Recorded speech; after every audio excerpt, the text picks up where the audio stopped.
You can't hack a podcast. Yeah, I did a bit of like research before I came on, and I was like, how would I break into this podcast? You've tried to hack into our podcast? No. So you could have a deepfake Joe Marler that just uses the C word 18 times in a sentence. 100%. And you could be saying that about anybody. Probably true. The best way around that is if you're absolutely paranoid, you can get webcam flaps and just... I just realised when I said that, like, oh no.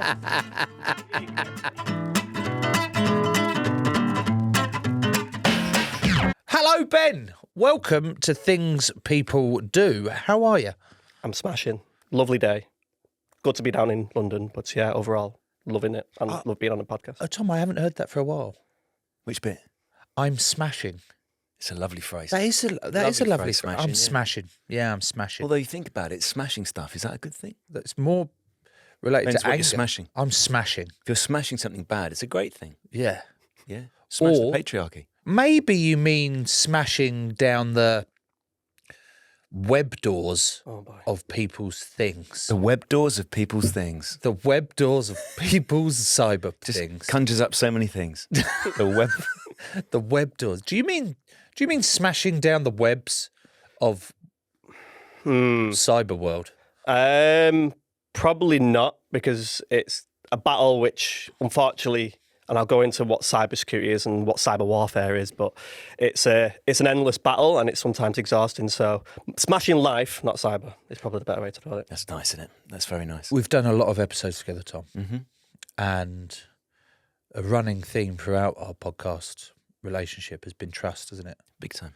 And we've built up a lot of trust, ended up, trusting a lot of guests. But it feels like this one might be really testing that situation, don't you? Like Ben, the cybersecurity expert. Are you a robot, Ben? I could be, because I know this is going to be recorded. I might not exist. This might just be an AI-generated deepfake, and I'm not really here. I'm just an image. Yeah. Or maybe I am real. You make your own conclusion. Well, are you or not? For you, I'll be real. Fucking hell, no, I don't trust you. No, you can't trust anybody in cyber. Sorry, you can't trust anyone that just said, am I real? This sounds like the sort of world you could have worked in a few years ago, before you began working on your trust issues and began trusting a very small select group of people. A world where you can trust no one. Oh, yeah, I like the way you've spun it round. But I'm shit with Word and Excel, so I don't think I'd have... Oh, I don't use them. Oh, do you not? No, not really. Oh, right. Well, let's get into more of this then. So you're an expert in cybersecurity, but does that make you an expert in cyber hacking first? No. So one of the things that if you are in cybersecurity, you wear either two hats. So you're either offensive, you're a bad guy, going to do a lot of Bad. So hackers. Bad hackers. Bad hackers. Bad. Or you might, like me, on the blue, we call it blue versus red, like a video game. Yeah. We're both attacking each other. Yeah. Blue team's the good guys. We keep the bad guys out. We do a lot of analysis and stuff like that. So, yeah, I would say I'm the good guy. Have you been tempted to turn to the dark side? No. With your knowledge? So you have to understand the bad side. So the best defense is understanding who's going to attack you. So I understand like how you'd compromise a system, how you would hack into Joe's phone or his accounts or whatever. So you'd have to understand that breakdown to then put good controls and measures in place so that doesn't happen. And that's one of my roles, is making sure people don't break into accounts and stuff. You're not going to hack into my phone, are you? Unless you set me the challenge, that'd be pretty interesting. But what would I find? That's the scary thing. This is where it comes to trust, Joe, because what would I find in your phone? Is that stuff that you want to be leaked on the internet? There's nothing on your phone, Joe, of any compromising nature whatsoever. Is there? Is there? Is there, Joe? That silence says itself. Deafening. You wouldn't find a single fucking thing. And if you did... You must hide it well. No, and if you did find something, it would have been AI generated and you just made it up. Oh, I love that. You know what I mean? Spinning it, yeah. So there's nothing on my phone that's compromising me or anyone or any other ex-England head coach. Do you use, Joe, in the Photos app on your phone? Because you've got a new phone today. It's a big day for you, having been mugged and lost your last one last weekend. Actually, I need to talk to you about that, Ben. Yeah, you do? Go on, yeah. I was going to ask Joe if you have anything in the hidden folder of your photos. Do you bother with that? There's a hidden folder. Is there actually a hidden Ben's- folder? Ben's hidden just folder. silently guffawed at you. What do you mean there's a hidden folder? So if you go on any photo and I'm assuming you got an iPhone, you Yeah. can just like in the top right, say hide photo, and it goes into a hidden folder. So any compromising pictures, you probably won't want to just scroll across. You can hide it in a folder. Well, hang on. I know you said I didn't know that, but I know you told me that exists. But it doesn't matter because you just click on the folder and it opens it up. It'll use like your face. So if somebody broke into your Oh. phone, it was like if they got into your photo, it's like you'll need your face to get into. Fuck! Fuck! So you might have needed this before you lost your phone. Well, I didn't lose it, Ben. I got mugged. Oh, It's quite raw. oh. I Is got it mugged. emotional? I got damage? mugged last week, Oh man. and today is the first day that I managed to get a replacement phone back. Don't want to delve into that. That was a fucking nightmare. But from getting mugged, the 2 hours before I was able to get home and onto my laptop to do the Find My iPhone thing and then erase from there, the panic that was setting in of fuck, they're going to go through all my photos. They're going to go through all my passwords. They're going to go through all my WhatsApp, different contacts, all this lot. Damaging. They're going to have everything. And then I was like, oh my God, they're going to attack my bank. They're going to get in my bank. They're going to all this lot. And then I was like, I had no control. I couldn't do anything about it. All I kept thinking was, I wish I had that fucking app that I see people have where they have to put in a passcode or a Face ID for every app they go on. Yep. Do you know what I mean? Like Yeah, even yeah. on your WhatsApps, you have to then put in and the reason I ever did got it is that. no. If you got that, Yeah. the reason I never did that is it just seems like a ball ache. Every time you go on your phone, you add another fucking password. I was That's your like, face, It's though, your isn't it? face. Yeah. It literally doesn't put anything. It just looks at your face. You're looking at the phone anyway. The phone's looking back at you. Boosh, hey presto, you're in. Yeah. So you'd advise that I set that up, Ben? would you? I would highly recommend you set that up. Okay, well, let's explore my anxiety still I have over the stolen phone. Yeah. I then got home, did the phone thing. When I said find my iPhone, it was in the place, it was saying it was in the place that I'd been robbed. Yep. So clearly, and then that made me think that can't be true. Or they've immediately erased it, or... Yeah, so what people do when they steal your phone is they'll automatically put it on airplane mode. So you can't remotely erase the content, and then they'll use kind of some kind of technology to try and break into your phone. That's what they do. So it's not going to get signals to wipe it for that reason. So, yeah. So What you we're saying saying- there's still a chance? There's still a chance of what? Somebody breaking into your phone, yeah? Still a probably- chance that someone, Joe, has seen everything on your phone. I'm hoping you got a password set up, though, or some kind of... It's not just automatically unlocked. That's not... Well, hang on. Yeah. They nicked it off me. Yeah. And it was unlocked. Oh, they'll try and keep it open and put it on airplane mode. Yeah. So But then if they was going to connect to any apps, they would need... Oh, if you got your passwords on your phone as well, that's pretty bad. Yeah. Oh no. You know, you should know better than that, Joe. Does it? Well, so, listen. This is clearly an surely absolute you should shit know show. better than that. Sorry, Ben, you've just come on the fucking show. Let's try and find some positives from Yeah, this, let's do that. from this Yeah. shit show. Yeah. At this point, Ben, what can Joe do to try and mitigate some of the damage here?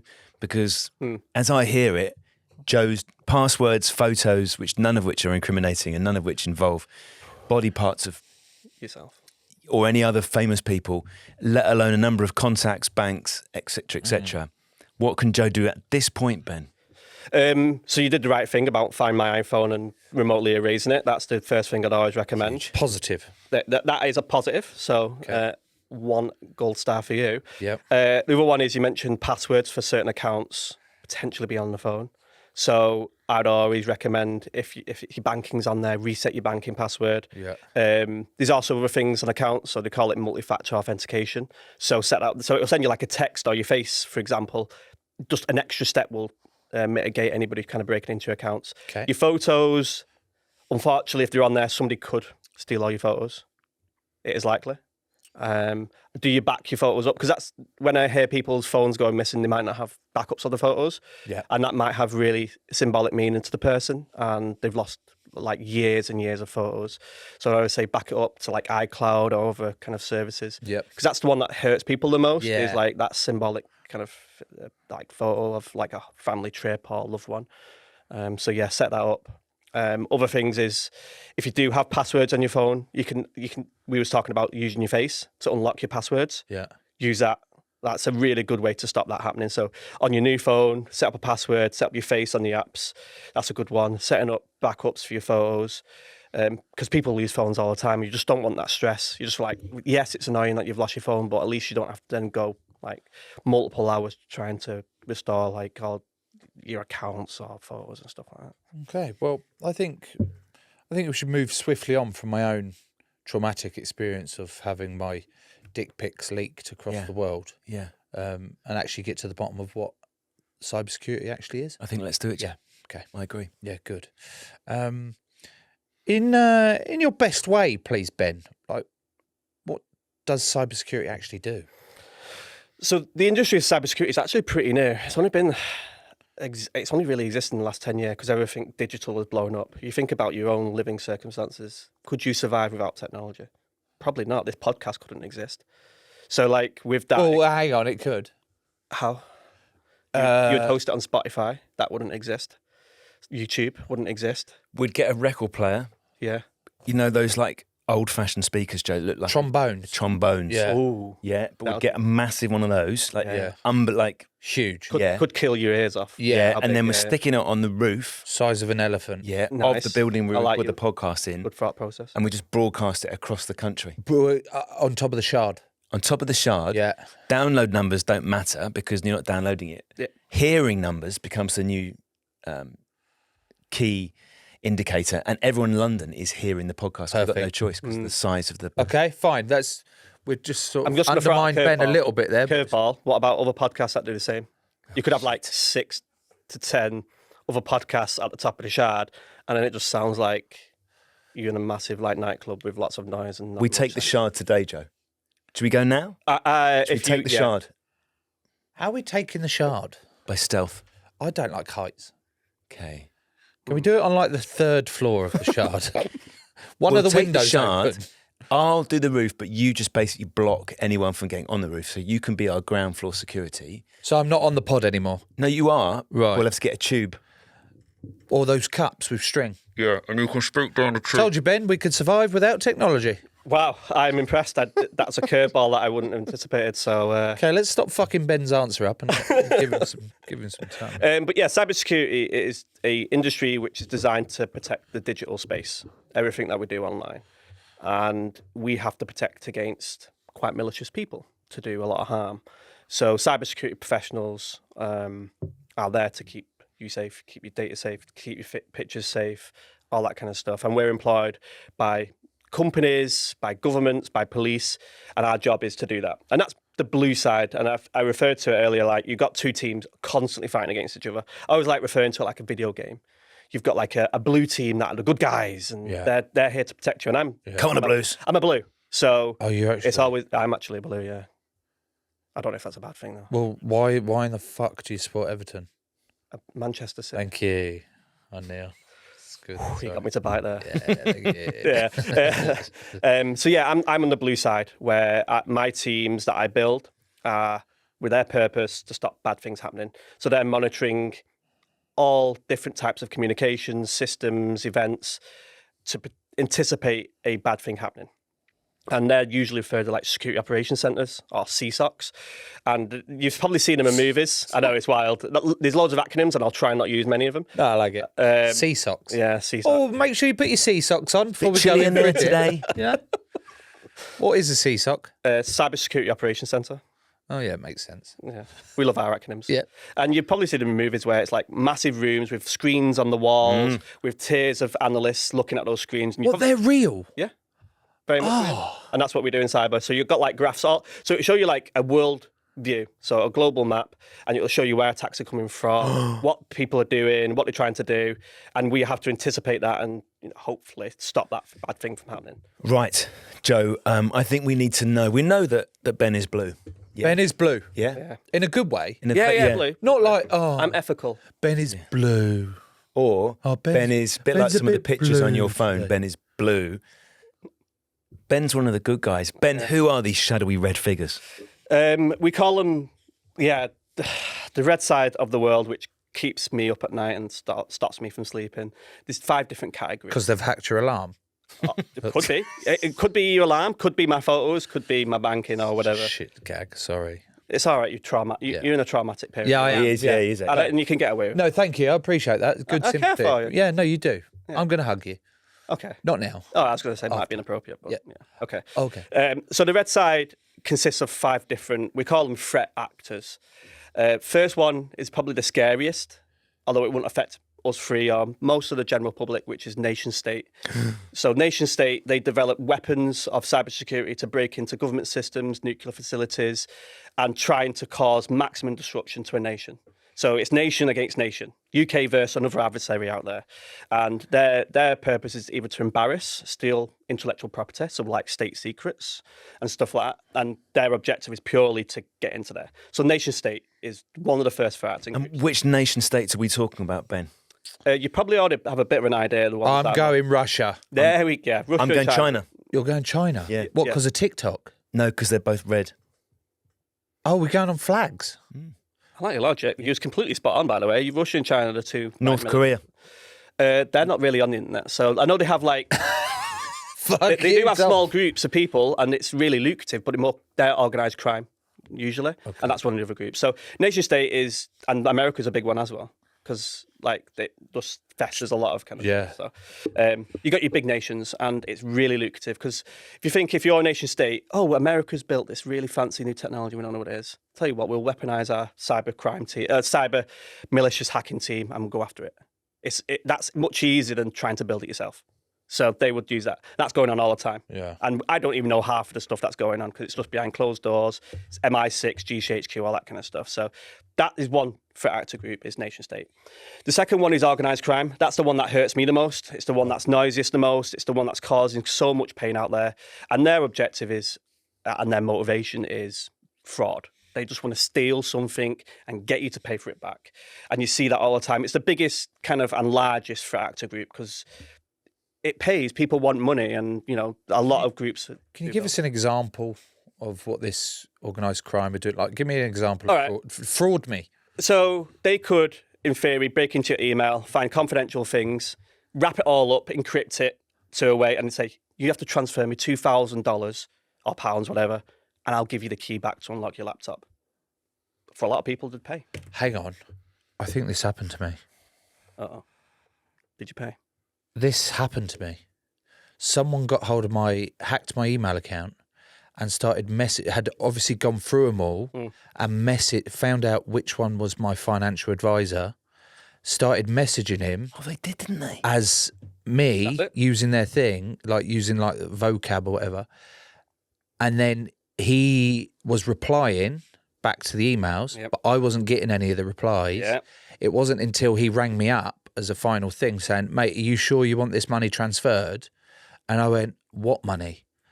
And it was from a business account that he said, you've been asking me to withdraw all this fund out and you've been saying it's for this and that and all that lot. And I was like, what? Yep. He went, is it not you? And I went, no, it's fucking not. Like, what are you doing? No, fuck, dead. Yep.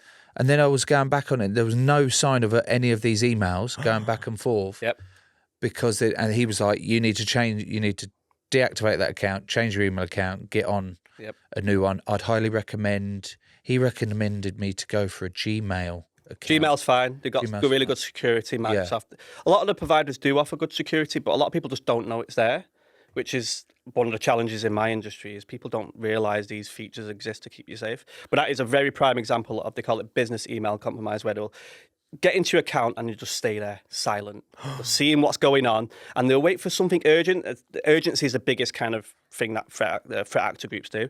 They wait for a sense of urgency, and then what they'll do is they'll send emails and delete it straight away from your mailbox so you don't see it exist. So you won't get a notification off your phone that you got an email because you'll be in there. They'll be looking at your emails all the time and they'll wait for something to happen like that. How do they get in there? How did they get into my bank account, into my email account? They would have used a brute force password attack where it's like guessing lots of different variables about your life. So it's like oh, Joe might use paddle as an example into his password, and they'll use these dictionary attacks to go after your password. And at some point, it would have been successful. And they would have logged in, and they would have created a backdoor there, which is forwarding emails somewhere. And yeah, effectively be in your account. I've seen examples, even just last year, numerous occasions where that has happened, where they're just staying in people's accounts. And we're talking in the realms of millions of pounds affected. And that's a prime example. So organised crime is the biggest threat actor group out there. And there's a good, I know we were going to cover it, is like the biggest example of this is there's an attempt last year, an organisation in China, I think it was China or Japan, where they fell foul of this and they transferred $25 million to somebody. And it was using deepfake and AI technology. So they, you know, like your example you got on the phone call. Yeah. So an employee thought, I'm going to call my CFO, and it looked like them, but it wasn't. It was an AI generated deepfake, and it was like, yeah, it's all fine, clear it through, and then they transferred $25 million. Oh my God! There's immediately though, instead of the shock taking over me, I'm like, oh, how do I go about doing this? You're turning to the red side. Yeah, Oh, you like it, I'm yeah. feeling a bit of red The here. dark side. I mean, you were purple side for a lot. I mean, you were blue, but there's a bit of red in all of us, isn't there? Yeah, I think you've been purpley, much like our studio. yeah. This episode is brought to you by Huel. I've been retired from rugby for almost a year now, and life is definitely busier now than it was then. In the mornings, my house is absolute carnage. 4 kids, 3 dogs, a tortoise, and then I've got to come and record this podcast. It's quite hard to squeeze in breakfast. But honestly, when I discovered Huel Black Edition, it was a game changer for me. Their Black Edition ready to drink is a complete meal which actually fills me up. Let me tell you, that's not easy. It's also packed with all the good stuff. 35 grams of plant-based protein and 26 essential vitamins and minerals. It's gluten-free and it tastes great with flavours like iced latte, salted caramel and chocolat. Plus, it works out at less than £4 a meal, which is pretty amazing because I spend 10 quid buying coffees coming in the studio today. Things People Do listeners can try Huel Black Edition with £10 off their purchase using my exclusive code TPD. That has brought us to passwords, Joe, and clearly your passwords are excellent, and it would be impossible for anyone to guess your passwords. But in the past... Remarkable how you brought up paddle. Yeah, I thought I'd just drop it in there. Yeah, I'm going to have to change all my passwords. Yeah. Or it could be like your pet or your child's name. So I always say people use common passwords and that they can remember. Usually it's like, I don't know, the birthday, the kid's name, their interests, hobbies. Your their sports favourite team. kid's name. Yeah. Yeah. And that's very easy for me. If I went online, I could do some reconnaissance on you and go, right, okay, these are all the likely things that are related to Joe. I could put that into a dictionary attack and I'd go after your password.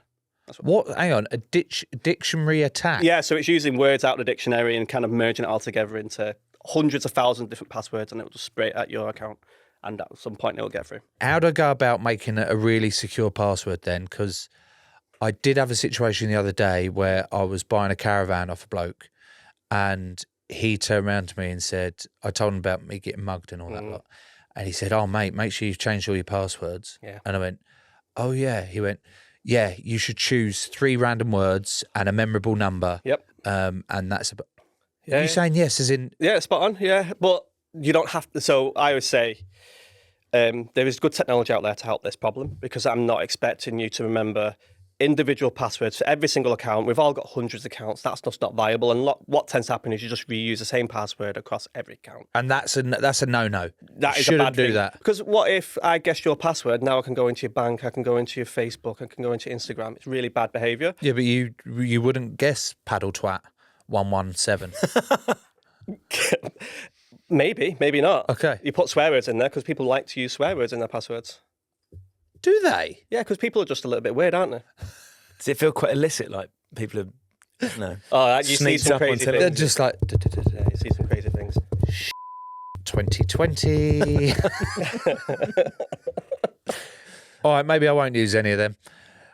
Yeah, probably not a good idea. It's probably not a good idea to come up with a strong password on a podcast either, is it? No, it isn't, but there's technology you can install on your phone. So I only remember one password, and you're like, oh my God, what's that about? That one password is 20 characters long. It's very, very unique, and that gets into what they call a password manager. And all my accounts are in there with unique passwords. So when I log onto Facebook, it just goes, "Oh, do you want your password from your password manager?" Use my face, and it just puts my password in there. Easy. So all I need to remember is one password. Right. Really What was that called? So it's called a password manager. Lots of phones have them now. You can put it on your laptop and it can sync it all across. And it's a really easy, effective way for using your example, where you can have lots of complex passwords, but you only really need to remember one. Just make sure it's pretty unique and long, because if you broke into my password manager, you'd get all my passwords. So What do we think Ben's password is? Ben Cybersecurity. Where are you from again? Manchester. Okay. Ben Come on, do some reconnaissance on He's blue. and blue. Yeah. I know what his password is. Okay. It's Peppy Tits, Yeah. Okay. Rodri Knob. I think it is Aguero, and then like 8 O's at the end. Instead of O's, there's zeros. Yeah. That's a good one. Aguero 0000000. Got to put a symbol in there though as well. Just Exclamation mark. How many- at the end. exclamation mark at the end. Yeah. How many titles have City won? They won 4 in the last 4 years, and they won that initial one under Mancini. What are you under Yeah. six? You've got six. It's six in recent time, but we also won not the Premier League, the old style cup. I think it's 8. They don't count. They do count. Why? You're a Liverpool fan, are you? No, So why do they count? because Wednesday last won the league in the 1930s. Wednesday won the league. Yeah, big time. Go on, up the There we go. blades. Proper club. No, don't give me that again. You know that winds me up. It's blue and red again, isn't it? Blue are the good guys, the red's the bad guys. Say no more. Exactly. Yep. Right, okay, so password manager, that's key. That's a key bit of advice. Yeah, absolutely. Right, listeners, go and get a fucking password manager if you're as stupid as I am with all your... Yeah. Not that I have got the same password for everything. But if you do, But if you do... try and change it around, especially for sensitive stuff like banking. Like if it's, I don't know, you're logging on to some random website. I always put it, what do you care about the most? If you care about your banking, which you probably should do, and your social media, because you probably don't want to do that, or your photos, set decent passwords. But if it's just some random website where it's like, oh, if that got broken into, I don't really care. Like it's just common sense when it comes to keeping stuff you care about secure, and use a secure password, which is a bit different, because it's just a lucrative dream for cyber criminals. As soon as they guess one password, it's like holy grail for them. Okay. Let's move on, Joe, from the personal hacking, Yeah. in this case, Joe Marler's phone, to the corporate hacking, Ben. yeah. What is the biggest, to give us an example of the scale of this, what's the biggest one in recent times? The recent one, so there was a really big one in 2017 called WannaCry, and that affected. WannaCry? Yeah, WannaCry. It was developed by the NSA. No Eternal woman, Blue. no wanna cry. Oh, I want to cry. Joe's phone has been stolen, and he didn't know about the hidden folder. No woman, no wanna cry. No wanna cry. What was it called? WannaCry. Wanna cry. WannaCry. What are you saying? WannaCry. Wanna cry. WannaCry. Who won't want to cry? So it was an attack that happened globally. It affected 250 million computers across the world. It broke the NHS. It broke a number of different companies across the world. And it used the example that I earlier around encrypting files. So this particular, they call it vulnerabilities, was developed by the NSA and it leaked. And somebody got hold of it and was like, oh, I'm going to make this. So a cyber criminal got a hold of it and he just blasted it out there. So you'd see like images on like NHS computers like WannaCry, transfer £5,000 to this and we'll decrypt your computer. They never did. So they took the 5,000 and still kept the computer. And that affected 250 million computers across the world. Fuck me dead. Is there any way of did they get away with it? Yeah. Yeah, well, we knew it was developed by the NSA, but nobody's going to tell them off either. Who's the NSA again? National Space Agency. No, the National Security Agency in America. So it's like the GCHQ of America. Those crazy fools. So you know, like Edward Snowden, like when he came out that crazy stuff. WikiLeaks. Yeah. He worked for the NSA, and he stole their secrets and then leaked it on WikiLeaks. I thought Edward Snowden. I don't know. Can we talk about Edward Snowden? If you like, yeah. As in, I don't know what he did. From the little knowledge I have, I thought he was a good guy. It depends. If you're going to ask the government, the US government is the worst thing on the face of the earth because he leaked a very secret program, which was the contents of WikiLeaks consisted of governments were monitoring social media and they were collecting all this data to then profile individuals, and nobody knew about that. And Edward Snowden found that program in the NSA, stole it on a USB, took it out, leaked it on WikiLeaks, flew off to Russia because he didn't want to get extradited. And then it just blew up. Like, everybody started to realise everything was being monitored by governments. All your social media, and they were embedded into kind of, they call them internet service providers, into their network, so they could see everything. Absolutely everything. Hack into your webcam, hack into your accounts, everything. What? That's what Edward Snowden leaked. So Snowden was a good guy. To us, yes. Yeah. To the government, it's like, you just leaked our most special program that's taken multi-billions of pounds to develop, and you just leaked it. So it really pissed Edward, off. if you're listening to this, thank you. Fuck the government. Take that bit out. Doesn't matter if they take it out or not, because the government, from hear the it. sounds of it, Yeah. Joe, they can hack into this podcast. And could they hack into this podcast? Yeah, very. You can't hack a So podcast. I did a bit of like research before I came on, and I was like, how would I break into this podcast? You've tried to hack into our podcast? No, I've created a scenario of how I'd do it. Go. What, Ryan, write this do we down, have to please. role play? Can we role? Do you need us? No, No, you just talk. in theory, no, I probably wouldn't go after you guys. I'd go after Ryan. Right, go after Ryan. Yeah. Go after Ryan hard. Do you want us to help? Depends how hard you want me to go. Hard. Like, When we played paddle the other day, the last game of the entire match of paddle was basically rephrased, smack the ball at Ryan. and did it work? Did you actually hit him? And for the record, it was actually started by Tom. Tom started that. You started whacking the ball at him, and Yeah, I it did. wasn't until I said, "Enough now, Tom." What? He can use You whacked at him as well. yeah after. Enough now, Tom. Wow. He was losing the plot because me and him had ganged up and won the game. It was fine. Right, how are we hacking things people do, mate? So there's a technique in cybersecurity called the cyber kill chain, and it's a process that you go through to then develop a technique to go after a company or an individual.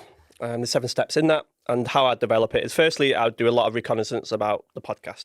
So I'd understand all the staff involved, all the kind of technology you use, any key people involved in the podcast. And the most effective method is I would pretend to be a sponsor or some kind of affiliate, going, I really would like to sponsor the podcast, guys. I've got a bit of money. I would like to put something on there. And, I'd go after Ryan. I'd go, can we do an arrangement? I would I would create some malware within a PDF. Malware. Yeah, malware is like a virus, and it can compile ways to get into your computer and access. From there, I would send Ryan an NDA, going, can you just sign this PDF NDA for me? And then from there, I can then deploy that malware onto his device from that PDF. And then from there, I got control of his device. I can start breaking into accounts. We call it a command and control center, going out to wherever. I can start stealing stuff from his device. I might then pivot from that device onto your phone, onto a laptop, or to a camera. And then I've got control of your whole network. And then I'd break it down. They say, you need to send me 20 grand if you want all your equipment back. And if you don't, then I'll just keep it locked away. And you can never do anything. I don't want to worry you, Joe, but usually if we look through the glass, you can see Ryan there. Ryan's gone. We don't know where he's gone. I saw him looking worried. He's Before gone. he vanished as well, just before he vanished, we went, get him out now. Get Ryan, Ben have you out. signed an NDA recently? Shit, he has. Checking his emails. No, don't. Don't 'Cause if check you- your emails. Don't check the email. If you open Smash the your email, laptop. they're in. Burn it. Would smashing your laptop help like that scene in The American Office? Probably not, no, because the email isn't hosted on your laptop. It's hosted in Microsoft or Google or whatever it is. I would say the best way to stay secure, if you're super paranoid, the best way to stay secure is just don't have a phone, have a laptop. Just go completely off the grid. That's the only way. That's the only way. 100% foolproof. And so, like nuclear facilities, they're not on the internet for a reason. Because it's like, they call it an air gap. Because it's like nothing can get in. And the only way to hack into a nuclear facility is like physical security. So pretending to be somebody, like, I don't know, a maintenance man. You've seen it in like TV programs and films and stuff. That's the only way to get in. I've come You to have to fix air your reactor. Let me in. I've come to fix your reactor. Yeah. Why am I letting a random bloke in to fix my reactor? Exactly. Well, no, I'm not. So that's Exactly. But it wouldn't work, yeah. no. So you're not I'm coming. just saying exactly. I know you're not coming in. Exactly. I'm going to throw a spanner in the works. What Can I if you- borrow that spanner and throw it at this fucking do. twat's head? Exactly. Why not instead of like breaking in? Why don't you just try and get a job there? And they call it an insider threat. That's one of the other threat actor groups. An insider threat is somebody who is legitimate, employed part of that business, and they have a motivation to cause harm. So that might be, I don't know, some random guy. Might be I'm going to Ryan. apply for a job to be a cleaner at a nuclear facility, but actually they're a double agent. They're employed by somebody else to do something malicious. Now you can do that. Yeah. I would like to get the job at your nuclear facility What as as? a cleaner. Yeah, okay. Yeah, When do I start? now? Excellent. No, not that bothered. Is there a chance? Okay.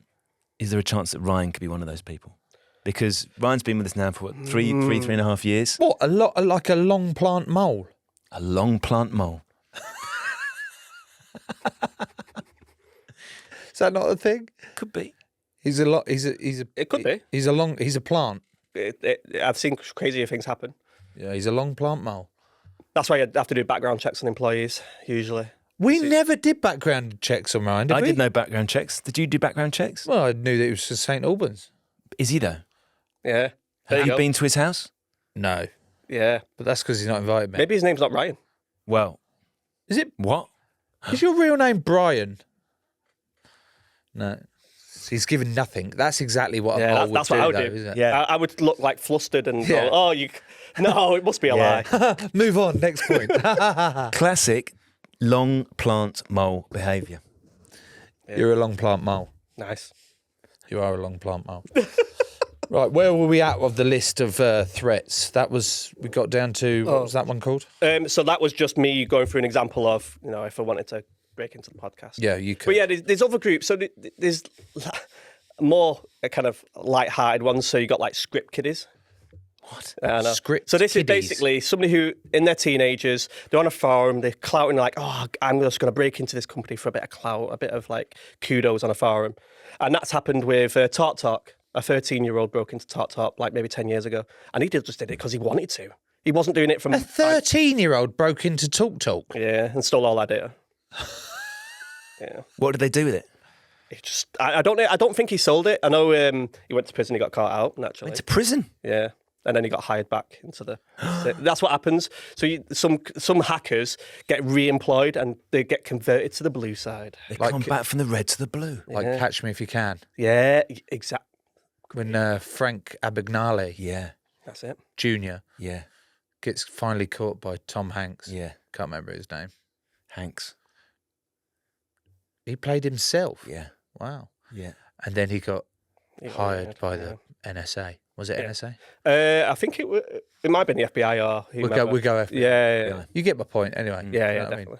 Why FBI, wouldn't you? NSA, It's whatever. the Yeah. same as Braun and the toothbrushes. Yeah. You know, he made the V2 rocket for Germany. He did, yeah, Werner von Braun. Yeah. And then the Americans kept him alive. And Well, they didn't have to keep him alive. He was alive anyway. they didn't kill him. Yeah. And they converted him. Not that it matters.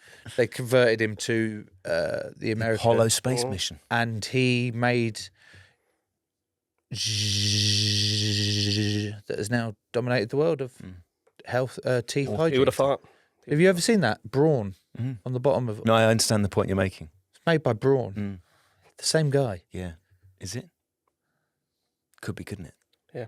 Could be. A little bit heartbroken that you're not blown away by my fact of the day. I'm impressed. Thank you, Ben. I didn't know it. I came away and learned something. Congratulations, you're now the co-host of Things People Do. Could you imagine? Probably wouldn't want me. You wouldn't trust me. Thinking about this, that if Joe were to want to replace the real me, could he get a deepfake version of me? Like this whole deepfake thing, Joe. We see this quite a lot in the news, don't we? What the fuck is a deep fake? A deepfake is a bit of technology which will take a facial expression of you and try and put you onto a other image and use an AI to do that. That's the most simplest way. It's a lot more complex. And the idea being is, it is possible you could put my face onto Tom's face and I will co-host the thing. Or even worse, so that's just a bit of a gag and a bit of a laugh. Worst case is somebody could, in theory, record a podcast of you guys like this. It's a deep fake and you're starting to talk about political agendas, promoting products you don't promote, all loads of crazy stuff. And it's like, it looks like the podcast. It looks like you guys having a conversation because it will manipulate your voice. It will manipulate your kind of facial expression. And yeah, it can go out there. And we've seen that last year, a number of athletes part of the Olympics. So that's part of my job is I'm involved in sport, and you saw athletes endorsing products that they didn't even do. What? Yeah, on like Instagram and stuff. What? Yeah. So this is like Nicolas Cage, John Travolta, Face off, actually coming to life now. There was one the other day, you know, the whole Trump and Zelensky kind of debacle in the Oval Office. There was a funny one, and this is why it's light-hearted, of basically somebody deep-faked that engagement and they just started to punch each other instead. So it was like it looked like a fight, and somebody just deep-faked it to make it look like Was it good? It's pretty hilarious, yeah, because Trump actually punched Vance because the deep-fake didn't know who to attack or what, so they just started to brawl with each other. It'd be nice, wouldn't it, if that happened in the real world? Did you see the one where Keir Stop Starmer... talking about political agendas. Someone's actually going to do this now.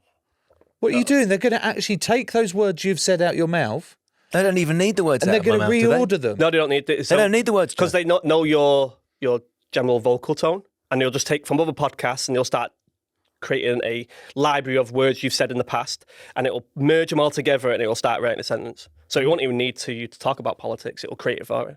So you could have a deep fake Joe Marler that just uses the C word 18 times in a sentence. 100%. And you could be saying that about anybody. Probably true. What can we do about this, Ben? Should we change our voices? I don't want to scare you, but there's nothing you can do at the moment. There's no technology out there that stops it and detects it. It's really No, scary. you can't detect it. It's very hard to detect.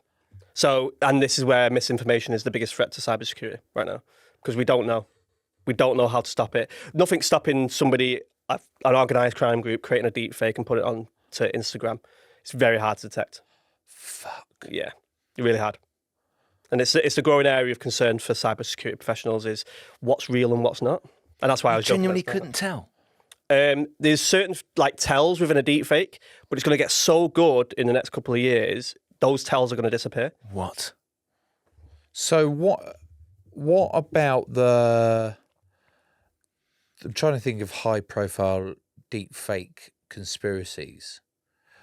What about Kate Middleton? Remember when she came out with her announcement for being poorly, and there was all these conspiracy theorists saying that is an AI-generated video? Yep. And then I was like, that's bollocks. And then I went down a rabbit hole, and then some of them started pointing out different things in the video that were distorted, that were tells of a thing. Yep. Where I'm at with that? No, you're right. And how do you tell if that's real or not? And this is where the challenge is. It's going to be very hard by the human eye to detect that anomaly. So then conspiracy theories are going to start going crazy. So like, I'm just thinking political, like, I don't know, elections. They're now going to start spreading misinformation like crazy. So a politician might come out and say, I don't know, I endorse some crazy policy. And it's like, I didn't say that. It's like, no, this video's out there that says that. Oh my God. It's going to get wild. Have you seen Capture on Netflix? It's wild. There's this series me and Daisy have just finished watching where a lad just comes out the army, gets... I've seen it. Have you seen it? Yeah. Arrested for abducting a woman, and it never happened. Yeah. It was complete deep fake content. There you go. And now I'm like, does shit like that actually exist? Yeah. Yeah, it's based on... The technology isn't as advanced as it is on the TV programme, but it's not that far away. That's why it concerns us, because in the next couple of years, it's going to get so much better. It's going to learn how we interact with each other, like human behaviour, and it will start crafting that narrative, and then that's going to get in the wrong hands of somebody. And then, Do you think we'll then end up going full circle and like going back to getting rid of phones, getting rid of technology, and going far more old school? Yeah, you know I think analog's a bit like, that's the only way to really, like, how do you get your information right now? So for me, I go onto like news articles, social media, whatever. Anywhere on my phone, yeah. Yeah. I'll just go on my phone. How do you know that's real? So we're going to go back to newspaper, but then how do you trust that? It's like, it's going to become much harder to trust information you absorb. This is not good for anyone. No, not at all. But a lot of people just don't know it exists, so they're just blindly going into the unknown and going, I'm just going to trust what a newspaper's going to say or what somebody's saying on Twitter. It's like, based on a video or an audio snippet of a particular person or whatever. That's an interesting point, though, isn't it? Because at what point do we just go, well, we have to, at some point, we've got to jump. We've got to trust something. Yeah. Do you know, Who do you trust? we can't question everything or... Yep. What's wrong with pencil in my ear? What was that? Is it a real pencil? Is it a fake? Clips. Oh, clips. Oh, yeah. Deep fake. Just take it out via capture. Just do that. That's an interesting question, isn't it? How do we know who to trust? Because sometimes we've got to jump and just go, that's how you build trust, isn't it? I'm going to put my faith in you that you aren't going to stab me in the back, Tom. And then over years of not doing that, I then end up trusting you. In the same way, I'm going to read the BBC website and that's where I'm going to get my news information from and double check that it's all real as I'm going along, and then that's my news out. That's the old way, wasn't it? You trusted the traditional media, like the BBC's, to say the right thing, but who's saying they aren't manipulated or conversed into saying something that you shouldn't do? No. And then you're like, oh, I don't trust that, so I'm going to compare that with another source, and then maybe they say the same thing. Basically, what you're going to have to do is you get a bit of information and you're going to have to fact check it with loads of other things. And if you all coordinate or, I guess consistent to say the same message, maybe at that point. From my personal perspective, the only thing you can really trust is a face-to-face conversation at that point. You can then judge somebody's behaviour if they're lying. You have a bit decent idea if somebody's lying to you or trying to manipulate you. Yeah. That's the best way. Yeah. So face-to-face interaction is probably the most effective method of building that. But you can't do that with somebody across the world. No, so we'll probably end up... the best way to live our lives will be to not find out any information at all and just go... Well, go through with it without believing this anything. It's the conundrum, isn't it? It's like, what do you trust at some point? Like, if everything just looks fake, or you don't know if it's fake or real, it's the conundrum of the new age of digital. Is like, with this technology out there, you just don't know what to trust or not. It's going to have a major effect on everything. We have had a question from one of our patrons on exactly this, Joe. Is it from them or is it an AI them? I don't know. Is it genuinely from George Green, or is George Green just a computer somewhere? That sounds quite a In generic Russia. name. On the Russian-Chinese border, Doesn't it? there is such a thing. That sounds like Sam Red Yeah. Yes, it does. or Gianna Purple. George Green does not exist. He is a robot. Okay, George. George- What have you got to ask us? You're going a bit Trumpy there, aren't you? Sorry. That's a new one for you, Camp American. Hello, go for it. What have we got from George? Can you read it, because your Camp American robot's Okay, beautiful. hello, my name's George Green. How many times a day do you feel like deleting all your online accounts and living off the grid? All the time, especially, you see so many examples of people's lives being ruined because they've been hacked or, they've lost their phone. I know the trauma is still real. And the most effective way to be secure is literally going off the grid. That's the best way to keep yourself safe. But I always say the inconvenience of that would be pretty bad. Like, how are you going to do banking? How are you going to pay for anything? Like, how are you going to interact with friends, family if you're not going to use a phone? They always say the most secure way is also the most inconvenient way. To your point, it's much easier to go onto your phone with no passwords and go onto all your accounts. So the balance is convenience versus security. If you want the most secure, go off the grid. Delete all your accounts. You don't exist. That's the most secure method. But God, how are you going to speak to people? How are you going to keep up to date with the news? How are you going to how are you going to shop on Amazon and order that paddle racket? You just don't know. So, you know what I mean? Like, it's security versus... I would genuinely, Ben, was thinking, you're right, I'm just going to go off grid. The family will be up for it. Daisy's old school like it. The kids will just get a caravan, we'll fuck off into the Sahara and just live off grid. I would love that. And I thought that was going to be, doable until you went, how are you going to order off Amazon? Yeah, And then I went, nah, can't do that. I'm staying. I thought so. You know what I mean? And the challenge is, like, because everything's interconnected now through cyber, it's really dangerous. So I know we talked about TV programs earlier. There's a new one called 0 Day. So the example of that is, if there was a cyber attack on a country, like all systems, what would that cause? And it is very accurate. Like, if a massive global cyber attack happened overnight, you'd lose hospitals, transportation, airlines, trains, all kind of traffic light systems. So it would reset that country. Yeah, and they said, because I think the example was that cyber attack happened for 1 minute and 4,000 people died in that 1 minute. And that just shows you how internet connected things are now. Fuck. We rely so heavily on the cybersphere. Yeah. And the cybersphere. Cybersphere. That's what you call it, isn't it? Yeah. Cybersphere, cyber landscape, whatever. Cybersphere. I think you've just invented a new word. Like a word that could come to dominate our worlds. It already is dominating us, Tom. Just tell us it again. Cybersphere. Cybersphere. The inventor of the word struggles to say it, but he still invented it. Yeah. I think you need to give it more importance. Cybersphere, Yeah, that's the passion we look at. dominating our world since 2025. Be careful out there. You don't know what's there. Sometimes. Is this a deepfake? It's already a word, apparently. We haven't invented it. Ryan has just AI'd into my ears and said, it's already a word. Stop doing the stupid fucking voice. And I go, I will do it more. Cybersphere. It's already out there. In the ether. In the cybersphere. In the cybersphere. I prefer cyber landscape. Oh, maybe I'll be a cyber landscaper. Put some pretty little flowers on an NFT.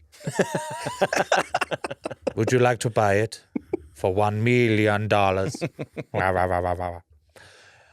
Sorry. Just loved watching what you was doing. Have we got any other Patreon questions, Tom? Here we have, Joe. Okay. Any good ones?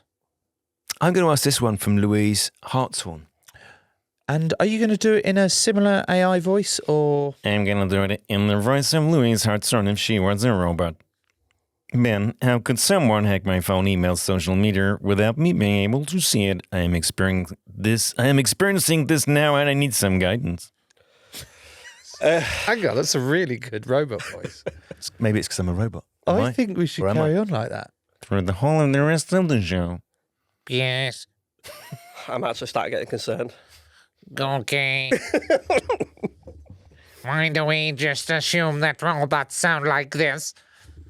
They would actually not sound like this. They would sound like the way they do normally. No, they would just. Yeah, they just have normal voices. Normal voices. You wouldn't need to talk to each other if you're robots. You'd just be able to telepathically tell each other. Do you agree? Not great for a podcast. No, format. it's not, no, it's not brilliant. Yep. So yeah, the question is like, if somebody is in your account, what can you do? Yeah. First step is changing your password. Absolutely. Get into it and change your password into something complex like we just talked about earlier. Other one is adding a multi-factor to it. So adding your face or getting a text message when somebody's in there. Is that what, when it comes up saying add two-factor authentication? Yep. So it'll send And you you should say yes to that. always. If it's available, do it. Because it will just save your life so many times. yeah. Like as soon as like a cyber criminal's trying to get into your email and they might guess the password, it's like, oh, we just sent a SMS to your phone to verify it or use your face. It's like, oh, I don't have that. I'll give up. So they give up. So I think it's 95% of password attacks can be prevented by using multi-factor authentication. That's how effective it is. It's a really effective method. So that would be the second one. Third one is if you want to know that somebody new is in your account, there is an ability in Google and other ones where it'll send you a notification if somebody new has logged into that from a different location. So it'll say like, your Instagram has just been logged in from Israel as an example. And it's like, wait, I've never been there. Like, that's clearly dodgy. And you can quickly reset your password and you can kind of kick them out. Yeah. They're three really easy examples of keeping your account secure. If you're super, super paranoid, what you can do is additional account monitoring within like Google and Microsoft. So you can keep like an entry of all the activity going on there. So using the example you said earlier, Joe, of if somebody was in your email, there's an audit log where you can see like what's been going on. And in there, it might go, somebody from some random location just sent an email to my solicitor. It's like, whoa, I didn't send that. So you can do that. So there's other examples. So those are the 4 things I'd recommend. Okay. This is excellent advice, Joe, but there's a lot of reasons to be paranoid here. There's a lot of reasons to be fearful. So I would like you to ask the question that has come in from Vicky Wallace in the manner of a deeply scared, paranoid person who is on the edge of possibly tears. Hi, Ben. Just a quick one. whenever a friend of mine feels like the urge to masturbate, they often use their laptop, and on the laptop they've got a webcam, and they're worried that the government are watching them during said activity. Is this a possibility, or can I just wank in peace? I knew this was going to come up at some point. I just knew it was going to happen. So, yeah, it's possible. No, wait. But Tony Blair's watching me have a tug. I always say, like, so there's so many billions of people out there.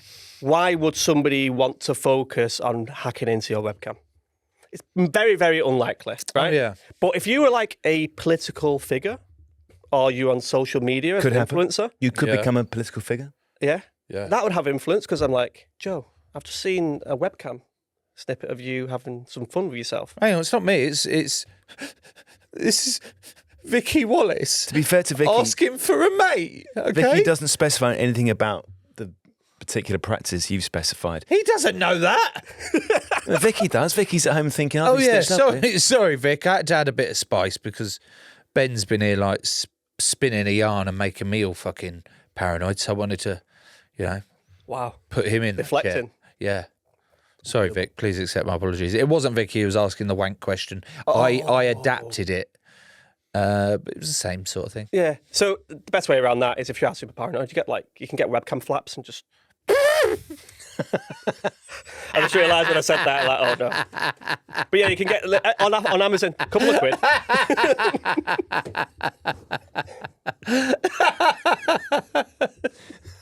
Wow. That sounds like if I were to do have a look at your recent browser history, Joe. It feels like one of the sites I'd find would be www. I don't know why that's caught me off guard. Webcamflaps.com. It's caught me really off guard.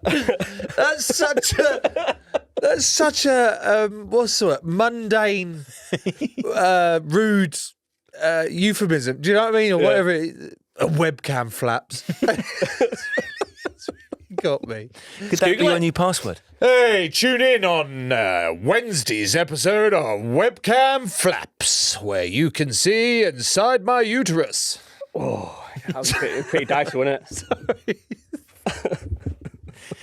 So just put a bit of tape or a bit of blue tack. That's what people If you do. haven't got any webcam flaps, just put a bit of tape or a bit of blue tack over the Nailed it. thing. There you go. If you don't want to be watched whilst watching Netflix. I would say you're most likely not going to be watched because why would they want to see that? It's funny, I talk to my friends and family all the time. It's like most people's lives aren't that interesting, so why would they? But it's if you're a target or like, I don't know, you're like a political figure and they want to use blackmail of some kind to manipulate you. So, but yeah, most people shouldn't even worry about it. Okay.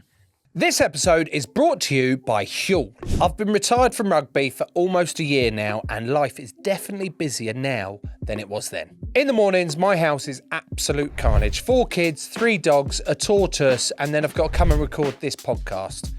It's quite hard to squeeze in breakfast. But honestly, when I discovered Huel Black Edition, it was a game changer for me. Their Black Edition ready to drink is a complete meal which actually fills me up.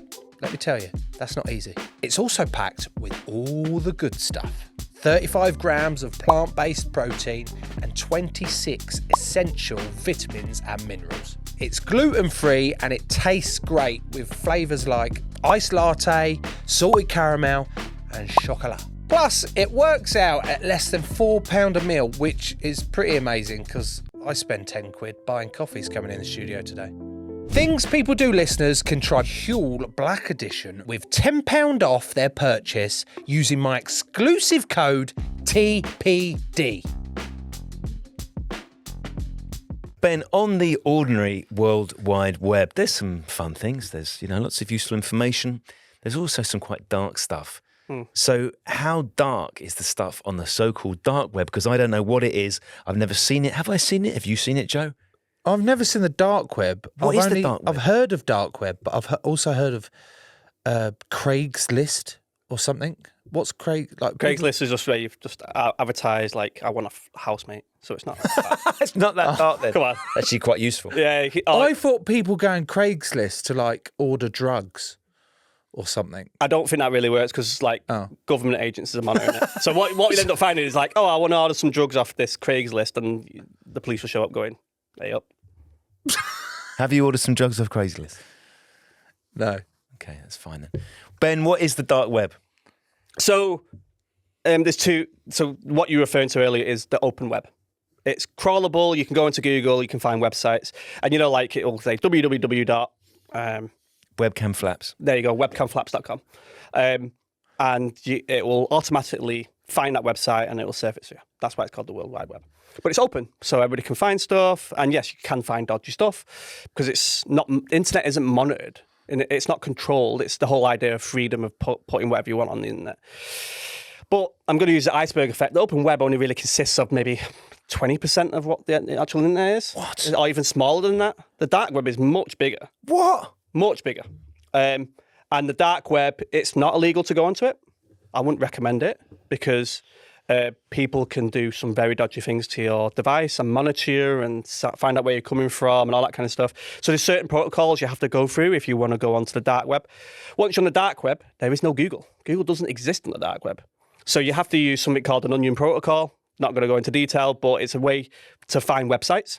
And those websites can be legitimate. So countries where the internet is locked down, like North Korea.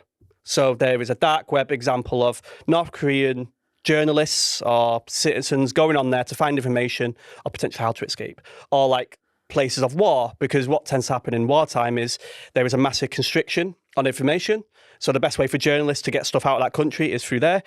Journalists talking to journalists because they don't want to be monitored by governments, particularly if it's a whistleblower. So Edward Snowden, the example we used earlier, that's how he was able to talk to journalists on the dark web. So that is the way dark web is used in a legal way. The illegal way is probably what you're referring to. You can buy anything you can possibly imagine. You can buy somebody, a person. What? You can buy guns, drugs. Without being tracked or... How do you... Within reason, with the right protocols, you could not be tracked. But you have to remember these websites also, because the FBI, all governments are also monitoring these websites. So it's a very team, like the blue team are always there. Yeah. So you don't trust anybody in dark web. You don't trust anybody. So it's up to your own content if you want to risk doing something dodgy, like hiring a hitman or hiring whomever. It's up to you. Do you really trust the person you're talking to is a hitman? Probably not. So yeah. What sort of price do these hitmen? Depends how good of a job you want. If you were looking to maybe, I don't know. Steal your phone? No, just replace your co-host. Oh, yeah. With someone who you could then AI to still look like your co-host. But you wanted to get rid of your real co-host because you wanted to steal back the Hoover that you bought them for their birthday that they've only ever used once because twice, which shows a lot of lack of gratitude. It's charged and ready to go. Yeah. It just got stuck under the sofa. I sent you the video. Yeah. Has it left the sofa? Yeah, I had to lift the sofa up and get the boys to get it out. Okay, fair enough. That's fucking scary, isn't it? I'm scared. Are you scared? Are you scared, Ben? Well, actually, to an extent. Like, the governments are pretty good at this stuff. But that's where people transfer drugs and stuff across. So it's like, whatever. As long as it's not affecting my life in a certain way. The concern for me is, like, legitimate people, like, going on there and seeing if you can buy something or buy a service. Because their whole life will be ruined. Like, if you try and go onto the dark web and try and do one of these things because you really hate somebody, all you're going to do is get the FBI or whomever to turn up to your door going, here you go, off you go. They'll arrest you, you go to prison for a number of years. So, yeah, the dark web is used for a lot of dodgy stuff, very, very, very dodgy stuff. Most people don't need to go on there. Could you, because I'm genuinely terrified now, Joe, could I accidentally find myself on the dark web? No. Ooh. No, there's certain software you need to install on your computer to do that. So I couldn't go on my Google Chrome, type in dark web, and it didn't take. No. There's certain software. I'm not going to mention it on the podcast, but yeah, there's certain software you need to install. Then you would launch that software, and then you'd be on the dark web. Fuck that. And then you would have to use certain methods to find websites. There's a lot of them. Like, literally, you can go onto something and it'll list down every single illicit service that you can possibly think about, and everything. How dark you can get on the dark web. Oh, giddy aunts. Your aunt's on there, She might be. and her name's Giddy. You know the one. Who the fuck says Giddy aunt? Same people who say smashing. Oh, Smashing was good. Yeah. Giddy aunt is bad. Says who? Ben, we've spoken a lot about how people attack it, how people from the red team are constantly getting people's money or fraud or encrypting this and the access in the dark web and all that lot. But how do you go about stopping that? Being the leader of the blue team that you are, quite clearly, how do you go about stopping all these and protecting everyone in doing that? There's a number of methods certain technology can deploy. So, like if I'm in an organisation, I can deploy certain things in that company to then monitor transactions, and then we can set up certain detections to go, I don't know, Joe's doing something dodgy on his laptop, and we would instantly get an alert. Never happen. And I'd stop you. So we'd stop you before it happens. So we would lock you out of your device, and you wouldn't even know. You're just like, oh, I can't log onto my device. Oh, because we've detected that something dodgy is going on there. So if I was there going, right, how do I hire this hitman to kill off Tom Fordyce? I mean, a mate of mine. Yep. You could detect that and shut it down. We'd get an alert going, there is some harmful content being discussed. Then that alert would go to my blue team, or the CSOC that we talked about earlier. Yeah, one of the blues. And then they would lock down that device, and then they'd pull that person out going, you've done something dodgy. That's just one example. Another one is like if an employee just quits, hands in the notice, and they start transferring confidential documents into their own email account.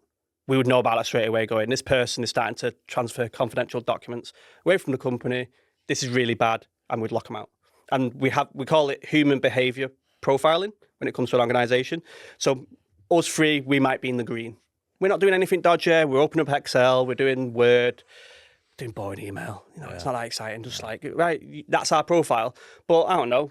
Tomorrow, Joe, you might be going, I'm going to go on the dark web. Right? Hypothetically. Yeah. You'll go from green to amber. So you're now part of the high risk category. Oh. So anything you do from there is then going to start the alarm bells going. So if you go onto the dark web and start downloading some software, which we can't verify, it's like, amber to red. And we're going to lock you out. We're going to stop your account. And then we would then contain that. And we might take your laptop off you and wipe it because we just don't know what you've installed. And that could be potentially you could be kicked out of the company because that is against company policy. That's just one example of an internal blue team keeping their company safe from bad things. So that's like the insider threat. The external one is much harder. So you want to put walls around your company, and it's stopping people coming in. So they're scanning for vulnerabilities. They're looking for gaps within your company to try and get it in. That's the most nervous phone call you can get as a blue team is 3:00 in the morning, somebody's in your network. And it's like, okay, we have 1 hour to kick them out or your company's lost. We call it the golden hour of cybersecurity. You got an hour? Yeah, an hour to figure it out or you're lost. Golden hour in cybersecurity, I imagine, is very different to the golden hour on Magic FM. 1 hour of back-to-back classics. Everyone a hit. The golden hour in cybersecurity. Oh, jeez. Right, guys, golden hour. Get the fucking tunes on. We've got these unnecessary use of it. But I think it just fitted really well, if that's fine. Have you got? Do you know what I'm getting the sense of, Joe? Not all heroes wear capes. Yeah? Some heroes, they sit at laptops. They sit at keyboards, like Ben and the rest of the blue legends out there. And they save us all every single day. Yeah, you're a blue hero. We are unsung.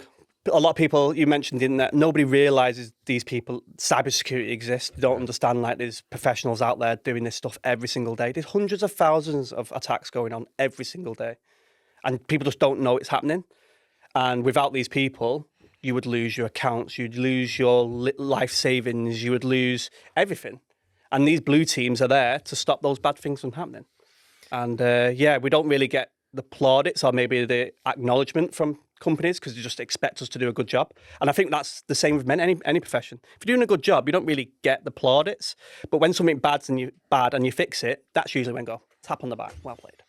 Joe, from everything we've heard today, I don't think that Ben and the Blue Team's work should go unsung. I think we should finish by sunging them. So I'll sung you. Yeah. Do you Could want you? it sung? Do you want to get Yeah. sung by us? Yeah, sure. We are grateful. Grateful.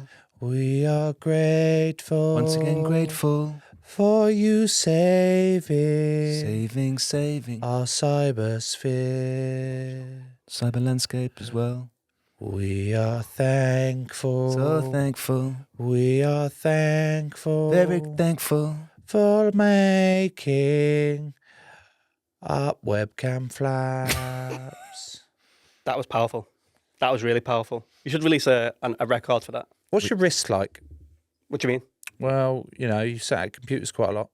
You got repetitive strain. Not really. Have you got repetitive strain injury? It's mainly the eyeballs because you're at screen a lot. Yeah, but your eyebrows, your Eyebrows. your eyeballs look fantastic. They don't look square at all. Because I don't do all the work now. I lead teams that do it. Ah, You know well played. I coordinate. I delegate. You're a great coordinator, delegator, invigorator. But yeah, my wrists are all right. I can still play paddle. It's not I what can still do a lot of things. It's not what I was getting at. I know. Is the webcam flaps again?